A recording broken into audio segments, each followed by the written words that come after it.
Bueno, a ver, gaur enbio hemen esperimentotxo bat. Peru tamini gauz hemen daku ya, ereinun guk probi egin jako esperimentua eta enbio esplikatu, eta ber ondo urten duzkun. Zatik, beste gomatzen probatu du, eta, ez da bero. A ver, lehenengo zein bida, pero, arrautzia nun sartu bida. Basoko kristal. Kristalesko baso baten, oso ondo. Gero, bigarren pausua da, binagarriakin goraino tapaitia. Hore da, zu bakarrik. Goraino.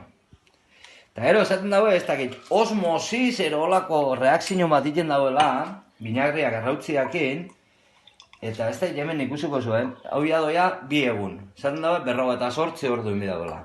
Guk oinetarako, Peru beteten dago bien bitartean, eta ikusiko zuen zeba zehexago arrautziai. Iten da pitintxo bat, haunditu. Lehenengo, binagria guztu, uretan apurua garroitu ingo. Eta ikusten duzuen, zelako arautzea, barron gorringu ikuste isako ondion. Eta, hombre, segi botaten dana. Eta oso fuerte botaten bada, igual iten da apurtu, baina enbio probia, Agar ikusten duzuen.